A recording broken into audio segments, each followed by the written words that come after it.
So what are we going to talk about now? We're going to talk about your energy budget. We've already talked about your dollar budget. We will talk about time budget, but you have to think about your energy and how much energy you can budget to put towards staging.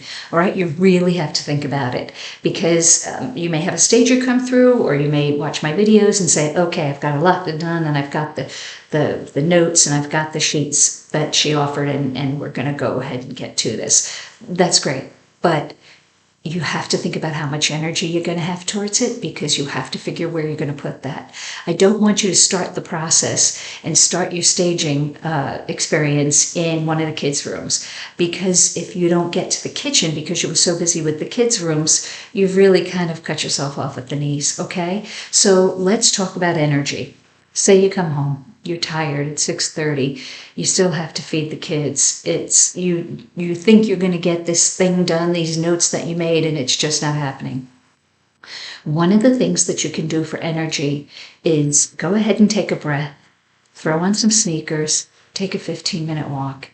When you take that 15-minute walk outside the house in the fresh air, it's amazing how it can give you that second wind. It's really lovely, just kind of putting the rest of the day to bed, and now you're going to get maybe an hour to work in your home because you took that 15-minute walk.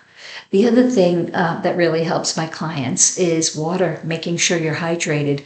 Have a lot of water in the house. Make sure you're drinking juices, make sure you're drinking teas, make sure you're drinking bottled water, but make sure that you're getting hydrated. That makes a huge difference for your energy. Listen, if you want to take that 15-minute walk, take a bottle of water with you. You will feel so much better when you get home after 15, 20 minutes. And everybody can take 15 minutes out of their day to refocus. You need to. A lot of people tell me that if you meditate, it can bring energy back. I can't, I have a hard time meditating. But if you can do it, good for you. I just start thinking things in my head. I can't meditate. One other thing we need to talk about too is the kind of sleep you're getting. You need to get better sleep. That means at night when you lay down, no puzzles, no TikTok. TikTok just sucks you right in. Friends of mine watch YouTube Reels. They just one after the other, they suck you right in. Now's not the time to do that. Don't read the news right before bed. Your brain will start popping up with thoughts.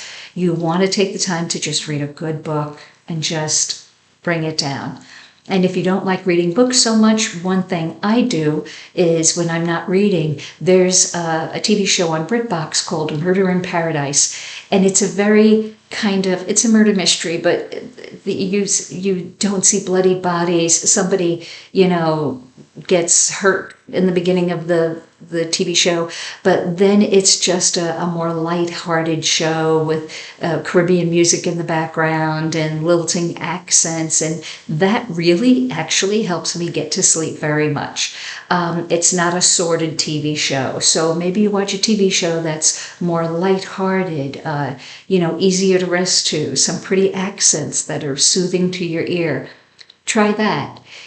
Listen, even your books that you read, you have to make sure that you're reading a book with a lighter kind of topic matter. Now, I'm not telling you to change what you read for books, but if you want to get to bed, I just finished a book called Mr. Ripley, The Marvelous Mr. Ripley. It was so good. The Fascinating Mr. Ripley. It was so good. I couldn't put it down. I couldn't go to bed. And when you're staging your house, you need that sleep. Don't read books that are so good they're just going to suck you in and you're going to get the next chapter and the next chapter. Read something lighthearted. Read something humorous. Read something romantic. Read something not that serious. So if you do those things, you can kind of keep your energy to yourself. The other thing I really want to talk to you about, and this is what I get from my clients all the time. Many of us have friends or family members that I call energy vampires, and they just, have you ever seen Saturday Night Live, Debbie Downer? Here's your opportunity to put some distance between you and that person.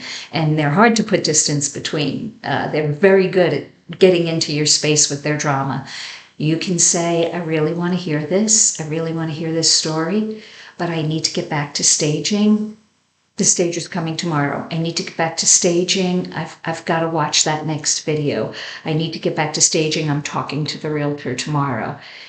All of this is true, and all of this is a way for you to create a boundary where nobody's a bad guy. But use staging as your opportunity to say, I need to focus on this house. And when somebody says, oh, can I come over and help? I'll come over and help. If they're not a help, say no. I've got everything planned out. I know what I have to do. I just have to get off the phone and do it. And that will make your life so much easier. Listen, if somebody wants to help and they're genuinely a help, great. But very often people come over and say, let me help. And then the same thing is happening. Your day is getting away from you and this house needs to get on the market. You can be firm. You can think of yourself first because you have a perfect excuse now. Okay? So if you have to pull that out of your hat, pull that out of your hat. Because we have to watch our energy, we have to respect it, we have to know how much we have of it, and put it to work. So I hope this helps, and I want you to watch the next video now on time, because we need to be realistic on time, and I have some things that will help you with that, okay? Then I'll talk to you in a minute.